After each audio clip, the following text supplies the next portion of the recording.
Ladies and gentlemen, we are back in the warm down pool. Great racing going on all summer long. It is me, Eric Skelly, your host, alongside my partner in crime, the Hutch to my Starsky, Dan Flack. Welcome back, brother. It's good to have you back on the show. And we got a lot of swimming to talk. We got a lot of weirdness going on in the aquatic world right now. And you and I were talking off air about selection process coming up for Junior Pan Packs. We've got U.S. Nationals. Commonwealth Games starts this weekend over, I believe it's in Ireland this year. I'm going to have to double check that. Let me go to the script. Yes, Commonwealth Games are in Glasgow, Scotland. So no, not Ireland. I was in a completely different part of the Isles there. Cool. So to all of our Scottish listeners, my apologies. I know they'll take great offense to that. But and then we've got Pan Packs going on in Irvine, California. So lots of big swimming coming up. Lots of swimming already taking place. I'm going to get on my soapbox on that a little bit later on, and you can get on your soapbox. But man, good to have you back on the show. Let's talk some swimming. Yeah, how's everybody doing out there? Happy that you're here with us to talk about some swimming here in the dog days of summer. It's hot everywhere, and there's a lot of great racing going on, a lot of good swimming, and a lot to talk about. Never a dull moment in the wild, wacky world of competitive swimming. One of the things I wanted to bring up right off the bat, and this is an article that broke on SwimSwam a little earlier today.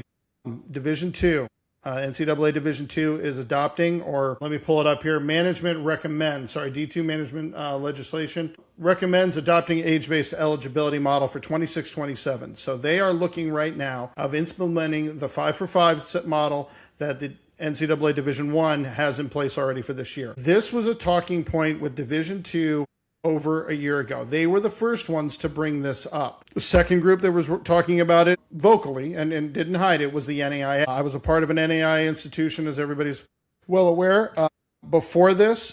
And so those conversations were happening. D2 tables it, NAIA tables it, and then D1 drops the bombshell, hey, we're going 5-for-5. So yay. So D2 is looking to add it. It has not gone through approval, or has not been approved as of yet. What does this do for swimming? What does it do for our sport? And what does it do for athletics in general? So the biggest thing that people need to understand with the 5-for-5 model, there are no more waivers. There are no more red shirts. If you're injured, it's done. You lose that year, you don't get it back. In addition, the only waivers that I am aware of, and I believe D2 will still have the same structure as Division I, is that you can have a military exemption, a maternity exemption, or a religious exemption. And if you're going on a mission, as many in the Church of Latter-day Saints, they'll go. We had a swimmer who was in the NAIA, went freshman year and then did 2 years worth of missionary work and then came back and did his last 3 years. So those are the only exemptions that would be put into play for student athletes going forward. So you could have 5 years of eligibility, or you could have 2 because of injuries, illnesses, academics, whatever. It doesn't really matter. There is no more redshirting. I just got word talking to an inside source in the NAIA, and by inside source, I mean my former assistant, that the NAIA is looking to adopt the age-based model as well. That will not go into play for them until the fall of 2027 at the earliest, if it is approved. So they will be one of the last ones. And then Division III, to my knowledge, and I am a D3 coach, talked with my AD about it today, no plans on the table as of right now. Will that change? I believe it will at some point. I think it will, but I don't. I think D3 will be the last ones at the table for that one, and it makes sense. Their model is completely different than D2, D3, or D1 in the NAIA. So, but they're going to have to adapt if they want to stay relevant in it. My opinion on this: when I was in the NAIA, I loved it. I thought if we did it, it would set us apart so much from the NCAA. When D2 made the decision to go that route, I wasn't surprised. The age-based model will be very telling how it's applied, because I haven't had a chance to read all the details. As many of our listeners know, and people who follow Division II swimming, tends to be a little older, especially on the guy side. You're going to see 23-year-old freshmen. So it's going to be interesting how things are applied for that. There's that. I believe there's a swimmer one year for Queens that was a 27-year-old freshman and had 4 years of eligibility. I mean, when you're closer to getting retirement than you are to getting your baby teeth, I think that's time to just kind of hang it up. But that's a rant for another day. We're still seeing at the Division I level the 5-for-5 ruling being challenged in the courts. A lot of student athletes are challenging it for a couple different reasons. One, they want to, especially in sports like basketball and football, they want to maximize NIL opportunities. They're not going to get that now. You can't be a ninth year senior, and that's a real thing. But also, I think the other one that is kind of really getting people stirred up is that this class right here, the ones that just graduated in 2026, they don't get to participate in that. They literally, there was 1 year that was not a COVID year of eligibility, and it was the class of 2026. And I think they're challenging it. And if anybody's got an argument to be made, it's them. Everybody else, I think you're on your own for that one. But what's really important going forward for our sport is how is this going to impact the recruitment of high school freshmen? And you're seeing it in other sports, football and basketball have never hidden. If I can go get a 23-year-old who has experience or 22-year-old with 2 years of eligibility, why am I going to go get an 18-year-old who's not going to be impactful for a couple of years? And what you were also seeing is a lot of those 18, 19-year-olds coming out of high school were going D2, getting film, and then they were getting D1 offers. That's football, that's basketball, to a lesser degree baseball and some of the other sports. What does that do for swimming? I don't think it changes a whole lot other than studs are going to stay in school longer, especially if they can get a graduate degree paid for. Swimming is already a sport which is notorious for early graduations. Yes. I cannot remember who it was. It was a Power 4 swimmer. It'll come to me, middle of the next conversation we have, it'll pop into my head. But they graduated in 3 years, and then they had 2 years to finish their master's because they had their COVID year. So that's what I think you're going to see a lot more of in many ways. Or you're going to see programs where, okay, I'm recruited to go to X state university. All right, I want to go to grad school. I've got my 5th year. All right, well, my school doesn't have the degree track that I want, but I can go get my master's over here at East Bufu State University, get my master's there and compete, get it paid for. And I know in one case, there was somebody who was a part of their package was, hey, I'm going to bring you in for your 5th year. This was a COVID year. You're going to swim for me for a year, and then I have a GA position opening. So then you'll do your last year to get your master's to be a graduate assistant coach. Okay?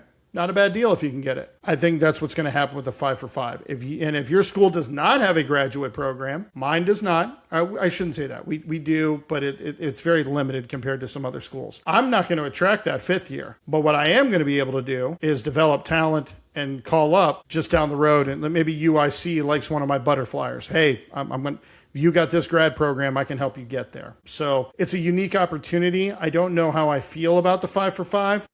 But I have an opinion on it for football and for basketball. I definitely have an opinion on that.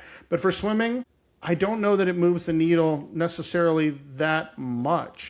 And so we'll see. We'll see how this all plays out over the next 2 years. D2 will probably adopt it. I'd be shocked if they didn't. And then the NAIA will follow suit. D3 will probably... Again, I have no knowledge of this, but I would say we're probably 2 or 3 years away from that being a reality. I think there's a lot of details that are going to have to be hammered out. There's a lot of traditionalists, especially in our sport. They don't want it touched. Yeah, for sure. So Dan, your thoughts on the 5-for-5 right now at any level? It's what is old is new, and what is new is old, right? Because this very much the model that used to be around. I don't think it's going to have a huge impact. It's going to be it's going to be a bummer for the folks who get injured or really sick or have a legit reason why they should be, why they had to sit out and miss a year, etc. But that's just the way it is.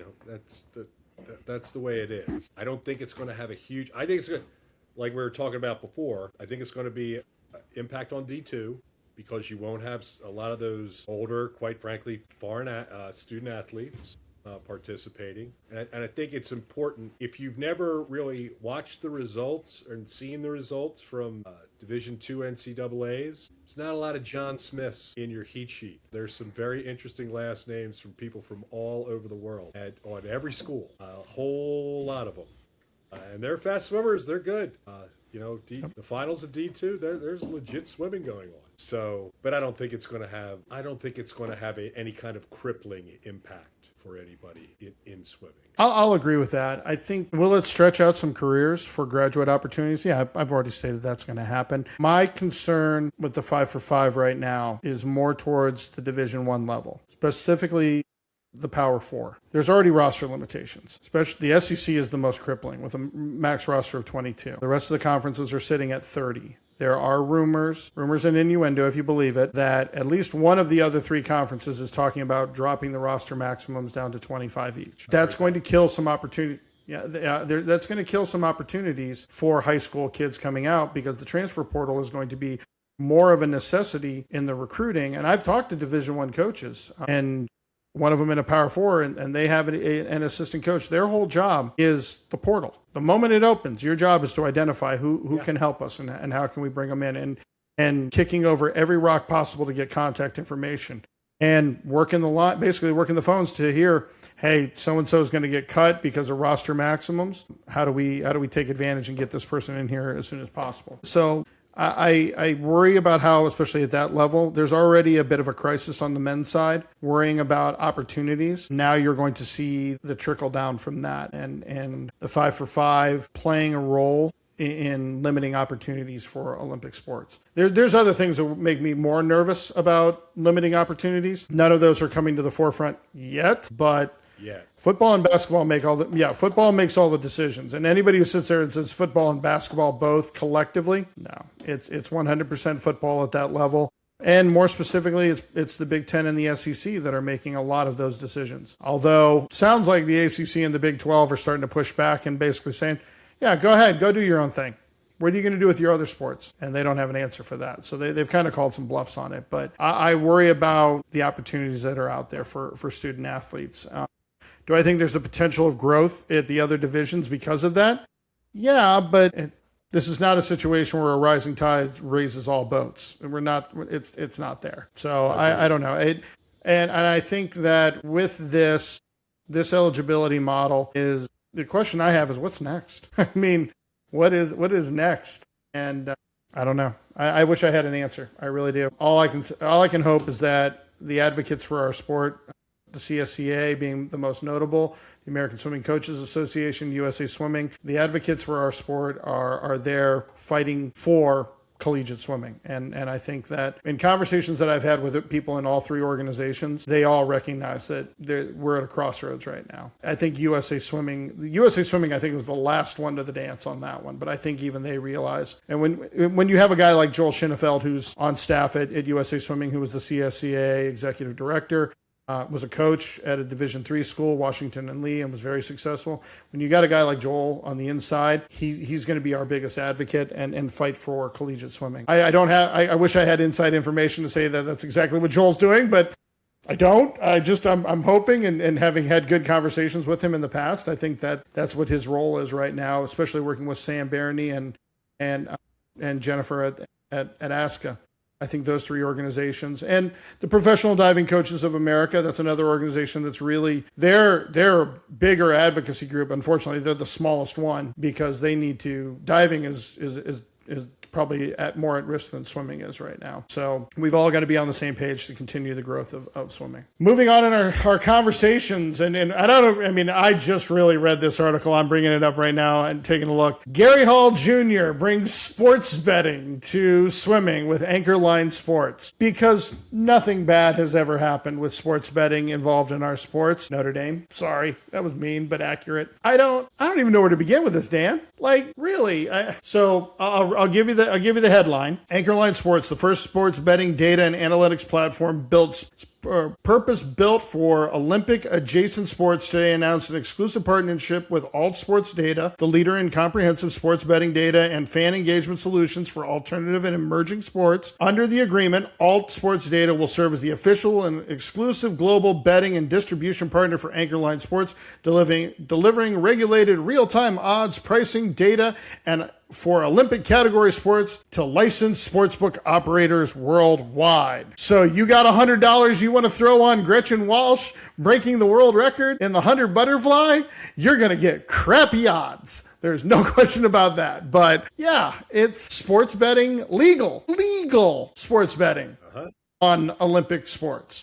It's very interesting. It's funny. That's why I call it the wild and wacky world of competitive swimming, because I did not anticipate seeing that when I clicked on the old Swim Swam today. I did not anticipate that headline. Not on my 2026 bingo card. No. No. And it's funny. So my stepson works with Matt Credit. She's the manager of the men's and women's swimming team at the University of Tennessee. Go Vols, right? And I've had so many Rocky Top. conversations. I've had so many conversations with him on the riot act that they were read on, and the constant emails he gets on, you can't bet on anything.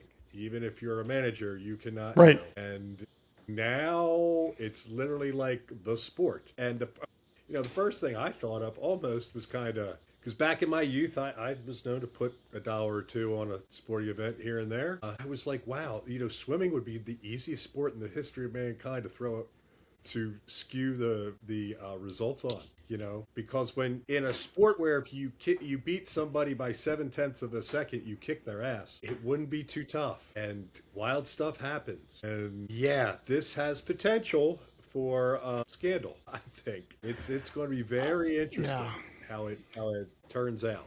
I just don't know what I think about it, because I was so kind of blown away about hearing of it. Yeah. So I spent 3 years at the University of Nevada in Reno.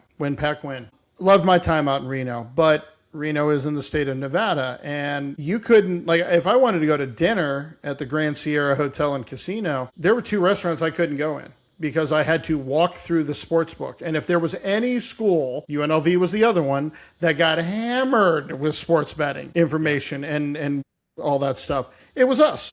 I mean, we had 2 or 3 meetings a year on it.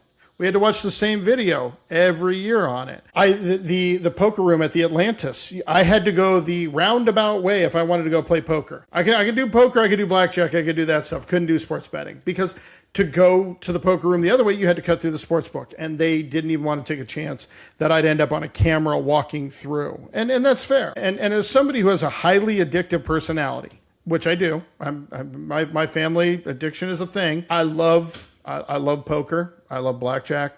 I'll play some craps occasionally. Sports betting is never anything I've ever done. I think I paid 1 year before I got into college coaching. I paid 1 year to be in a paid NCAA tournament bracket, and I paid $5 to throw into the pot. And my bracket got busted within the first 7 games. So that told me right there, I don't need sports betting at all, ever. It's never crossed my mind, as addictive as I can be with things. But I come from a family of addiction. Not so much gambling. I'm very fortunate in that regard, but in other areas. I have seen the damage and the harm that addiction can do in other areas. And I have had friends, I'm not saying they got their kneecaps busted up because they didn't pay their bookie off. But I've watched friends jacked up against a wall because they owed a guy money over some bad bets they made or a parlay that didn't go. But the damage it can do to families, the damage it can do to friends, I'm not on board with this. This one, no, I can't get behind it at all in any capacity, because what's the first time a swimmer gets told, hey, here's $100,000 to throw a race? I mean, we've already got point shaving scandals going on in basketball. There's rumors of things that have happened in football. ESPN's had whole documentaries on point shaving scandals in various sports. Who's to say that can't happen with organized crime in swimming? Do I think it's going to be as prominent? No. But, I mean, we're talking about Olympic line betting. I mean, what is it limited to? Just the Olympics? Is it going to be world championships? Is it going to be U.S. nationals? Is it going to be NCAA? Again, if you read the article, the Nationals is going to be a test, and it's going live for Pan Packs. I believe that's You're right. There it is. Oh, my. Yep, it is. This announcement comes as Anchorline Sports prepares for internal beta testing at the U.S. National Championships at the William Willett Aquatic Center in Irvine. Yes, they're testing it out there. It serves as the primary selection. Oh, my God. Hopes to field play on the Pan Pacific Championships in Irvine in the middle of August. There you have it. My God, Dan. What are we doing, man? What are we doing? Once that cat's out of the bag, good luck to get it back in. I mean, yeah, Genie ain't going back in the bottle. That's for damn sure. And as bad as swimming is, what happens when they start doing this for freestyle wrestling? Yeah. I mean, there was already a fight canceled. I can't remember which one. The UFC canceled a fight because the betting line skewed hard a different direction, and they canceled the fight because they were afraid somebody was going to throw the fight. And I mean, boxing has a history of that. MMA has an underground history of it. There's never been anything really prominent. Would that happen in swimming? I don't know. I mean, Notre Dame men lost a season. Chris Giuliano transferred to Texas for his last year because of a bet, because they had their own sports book on swimming. They had their own internal one, now we've made it legal. I don't like it, dude. I don't like it at all. It doesn't sit well with me. But I'm going to get called a boomer for that one, which I take bigger offense getting called a boomer on that one because I'm Gen X all the way. In my mind, it would be so easy to throw a race. All you got to do is go a couple tenths slower. Go long and take an extra stroke into a finish. Yes. Yeah. I mean, it wouldn't be hard. Yep. What if okay, and she would never do this. I can't believe and it would be no different than how others get caught up in it, you know? Yep. What if somebody like a Katie Ledecky, what if somebody like Katie is just smoking the field, like as she always does at U.S. Nationals, and decides, I'm up by 25 meters, I'm just going to shut it down right here, and she's on pace. People are betting that the big line is that she's going to hit a time or whatever. Again, I don't even know how you do those sort of things. And then she just shuts it down and costs people boatload of money. The sports books make money left and right. Or, I mean, not that she would ever do that, but man, it's like every time in fantasy football when somebody gets mad that their running back is breaking for the end zone and it's free and clear, and then they kneel at the 1 yard line so they can run out the game, and then they don't make the point spread. It's the same kind of thing, only this one would be intentional. Yeah. And again, please know for the record, people, I am not saying Katie Ledecky is going to throw races. I'm just, that's the example that I could think of that is just would be so blatant. It'd be so obvious. But man, it is every week, dude, I swear to God, we keep saying it's a brave new world. It's a new world. We don't have this on our 2026 bingo card. I'm just waiting for at some point people to break out the nunchucks right before they get on the blocks, and whoever's still standing gets to race. Let's just combine MMA and swimming. Let's do it. Throw hands. Yeah. I don't know. I don't think I'd really want to throw hands with Gretchen Walsh. I think I'll pass on that one.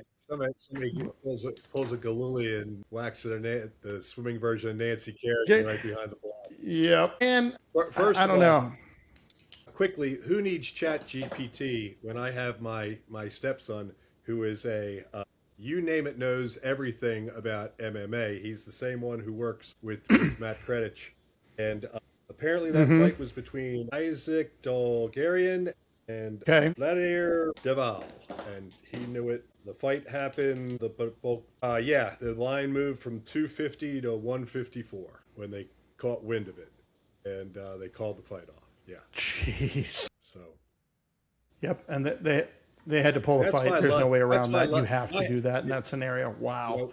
Crazy. We got a lot of kids in this house, but the cool thing is I don't quite have to rely on AI yet because one of them knows the answer to whatever question we have. Man. Yeah. See, I'm the sports guy in our family. Like if I want video games, then that's the youngest son. If I want world news and local news, that's the oldest son. But when it comes to sports, unless it's NFL football, then that is 100% my oldest son. That's the Bears fan. But yeah, betting in Olympic swimming, betting in swimming in general. Now we're going to find out. That's what sponsorships are going to be. Welcome to the Illinois Age Group State Championship, the 10 and under 200 butterfly, brought to you by FanDuel. Crazy. That's what that's where we're at, man. They're gonna brand the hell out of things. So, all right, let's talk U.S. Nationals coming up here in a few weeks. We literally that great transition right there. We talked about sports betting at Nationals. Now let's talk about Nationals. U.S. national team selections are done. Junior Nationals, Pan Packs will be selected from this meet because 2 weeks after U.S. Nationals, Pan Pacific Championships will be. I think back in Irvine, I think is where I saw the line on that one. Let's see here. I'm pulling up my little schedule here. No, I take that back. Pan Packs will be at Mount San Antonio and Walnut, and then the Pan Pacific Championships will be at Irvine, California, August 12th through the 15th. Features the charter nations USA, Australia, Japan, and Canada, along with non-European guest federations. So great competitions are usually had at Pan Packs, but let's take it back a little bit. Let's go back to U.S. Nationals presented by Tokyo or Toyota. Toyota. Can't even read words. But that'll be taking place July 28th through the 1st, again at Irvine. So that's going to be the dress rehearsal for Pan Pacs. We're not going to see the major stars at this year's Nationals because they're all getting ready for Pan Pacifics, but we're going to see a lot of our rising stars because they're trying to make the Pan Junior team. And Dan, the floor is yours on this selection process. And there is an article on SwimSwam right about the selection process, but please, I want your thoughts because I know that's so much better than the article I'm about to read. Well, the national junior team and that level of competition is very near and dear to my heart. I served on 7 different staffs for that, between the camps that were held and the actual competitions. And the cool thing was when my kids were real little and we'd be watching the Olympics, my kids would ask me, "Hey Dad, do you know thus and such? Do you know this person? Do you know that person?" I'd be like, "Well, actually I do. Yes, I do. I knew them when they were most of them much younger, but it's that first dip in the water of international competition where they have to have a passport and they have to sit for sometimes 20-25 minutes in a ready room before they race. And it's a very big change. And it was fascinating because they go to the competition and guess what? Not everybody circle swims like we do in a warm-up lane. And it's kind of chaos and they have to deal with that. And those were some of the most wonderful experiences of my coaching career. Got to meet so many great coaches, not just from our country on our staffs, but from around the world. Made some great friendships with some of our swimmers who have great chances of winning gold in LA. So the old format to make the either the World Junior team or the Junior Pan Pac team. The old format used to be you only picked it off of nationals, which I always completely 100% agreed with, because the whole point of this program is to get these kids ready to face the big boys, the big kids, the big girls, right? We're trying to get them ready for that next higher level of competition. Because, like I said, it's very different. Their experience on that will be very different than their sectional meet or their high school state championship. So I think it's just an integral part of our development internationally. So what it used to be is, you'd swim the prelims and they'd take the fastest person, and then with the doubles racking up, much like they do on the other teams, eventually you usually got 2. 99% of the time you got 2 to qualify for the team. But the preliminaries were incredibly important. And one of the biggest things we had to break kids out of that mentality of was just kind of, they're all good enough. They could just kind of, their local meets or whatever, they could just kind of cruise the morning session, not have to put out a full out effort, and they'd still make it back in the final, and then they could let it rip at nighttime. Well, when you got to a Junior Pan Pacs, or when you got to a World Junior Championship, I was fortunate in that every team I was on, the United States won those competitions, which was great. But man, that eye-opening experience of, holy smokes, I am in a dogfight just to make it back in the top 8. And I am sweating it out here, watching as the heats go on. Am I actually going to make it back? Well, every one of those kids experienced that wake-up call of, hey, I have to have my act together. I have to put on a great performance in the preliminary sessions or there is no nighttime. And so to make the team, you're swimming against everybody who's at senior nationals, not just the 18 and unders. And say you got 13th in an event and you were the fastest 18 and under after the prelims. It didn't matter if somebody and you're in the B heat. It didn't matter if somebody from the C heat went faster than you did at night. You locked in your spot because the importance of racing the preliminaries. It's such a critical thing. I freely would say I coach the kids to go as fast as possible in the prelims, and if we're able to go faster at night, great. But I want them in because a lot of times I didn't have the luxury of people just being able to kind of cruise the morning. Well, now what they're doing this summer is you have to swim the 18 and under heat. First of all, they're having an 18 and under heat at nationals, which has come on in the last couple of years, which I think is a good thing. Gives the kids that opportunity of prelim final. It entices the kids to actually come to nationals and not just go to juniors. And you get that opportunity, if you're good enough, to swim morning and night. And it doesn't take away spots from the older swimmers that much. But now, say you qualify 4th in the 100 breaststroke. Okay, you're fourth, you're fired up. Wow, I made my first final at nationals. How cool is this? I'm 17 years old, boy or girl, whatever the case may be. You don't get to swim in that final at night anymore. If you want to be on the junior team, you have to swim in the 18 and under heat, which is crazy to me. I don't get it. I had a great talk with Chuck Batchelor today. He doesn't get it. I am curious to see what I know. I was told what the logic was.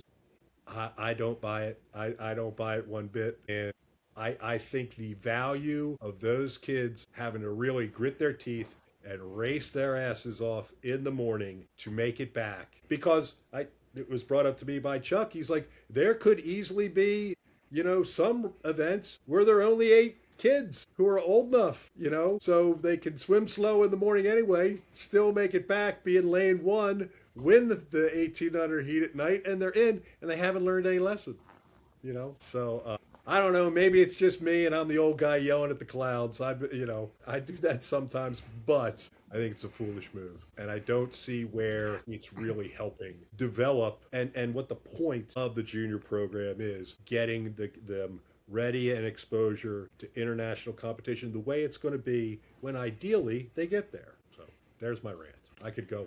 I'm going to go with you on that. I agree with you. I think this is a bad luck. It's a bad angle. This year's senior nationals is kind of unique in that we're not going to have our traditional superstars at the national championships because they're not that they're not all going to be there. Okay, there's going to be some that didn't make the Pan Pac roster for whatever reason. But Kate Douglas and Gretchen Walsh and Alex Walsh and Claire Curzan, Tori Huss, they're not going to that. They're not going to senior nationals. They're going to Pan Pac.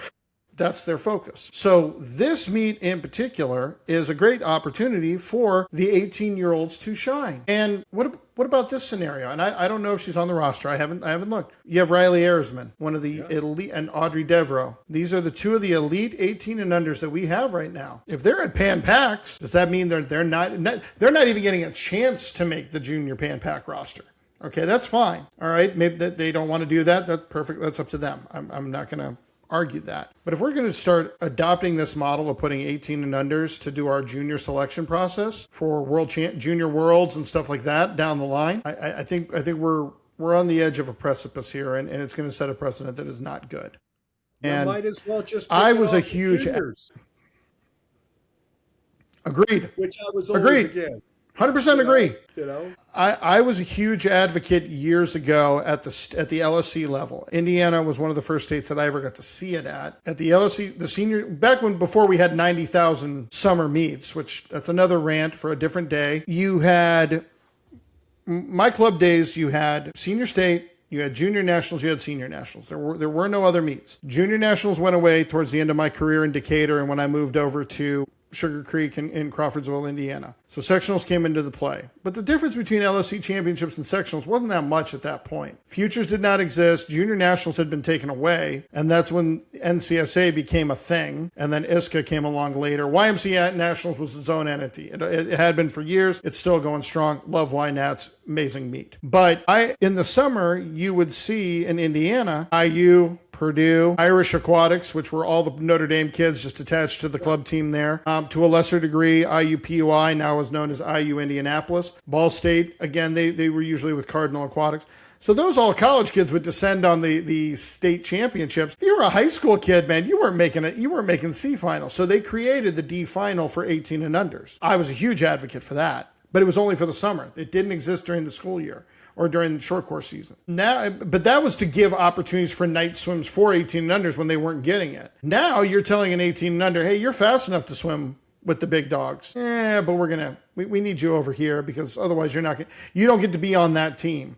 And I don't like this precedent. I don't like the change. I'm not, and again, this is not me being an old fuddy-duddy or all. My philosophy is, it ain't broke, don't fix it. It's as simple as that. If we had a flawed system, if this thing was just completely messed up and we were at a point where we're just throwing shit at the wall to see what sticks, cool. I'm all for it. But the system was working. It was effective. And you mentioned it. Think about the people that have gone through the junior national team program that you worked with as the head coach. You had the Walsh sisters. You had these elite level kids who got their opportunities to be on the world stage. But to get there, they had to swim their asses off at senior nationals or whatever trials were being set aside for it. And it's not a good message. It's not a good view. I really very much like how it was this year where we did not have B finals at the collegiate level. I hope that we evaluate this with the same level of scrutiny and then we go back to the way things were. But I have not talked to a lot of club coaches. I am going to be at the Illinois Senior State Championships this weekend. To have an opportunity to talk with some coaches. I'm doing some recruiting there. I want to get their thoughts on it. I'd love to be able to talk with them about what's going through their minds with it. Because you talk with Chuck Batchelor. Who did they consult on this? I don't know. I don't make it make sense. That's all I got to say. Make it make sense. Right, and right now they can't do it. But national. I got a feeling there's a lot of coaches out there that are like that. Anyway. The Nationals should be a really fun meet. I think this year's Nationals... It'll be interesting what Pan Pacs looks like, as I know the Commonwealth Games, for some folks, has taken away the focus.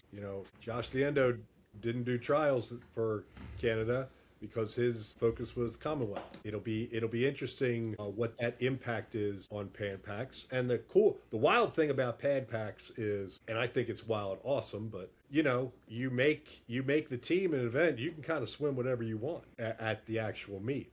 And then there's, I think it's the top 2 actually from each fastest get to swim at nighttime in the final. But I think it goes top 2 can go A final, and then the next can go B. Yeah, top 2 can go to A final, and then a third swimmer can be in the B final. Yep. So you could have, not with the U.S. the one year had, I think it was a weak year for the Pan Pacs, but the U.S. women, I think one year had 7 out of the top 10 women's 100 freestylers, and only the top 3 swam. But actually somebody scratched because they were doubling up. So the 4th place swimmer got to go in the B final, and one of the B finals got to go up into the A or something along that line. So Pan Pacs will be a lot of fun. It's the first time in a while it's been on U.S. soil. We traditionally as a country do not host a lot of major world events, mainly because we don't make any money off it worth a darn. I do remember when short course world championships were in Indianapolis, Michael Phelps showed up one day, won the 200 IM, and he left. That was it. He was there for one event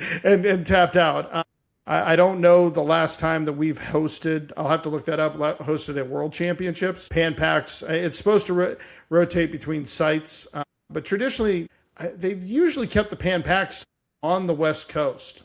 I know Long Beach hosted it a few times back in the day, early in the 80s and so forth. Irvine's had it, I think, a few times. Seattle used to get it quite a bit because of the amazing facility at King County. So I'm looking forward to it. But I'm actually looking forward to Senior Nationals. And nobody swam for crap at that because they were spending all their time surfing. Yeah. I don't know, my kids did. They all want to go surfing. They don't want to swim. It's like hosting a...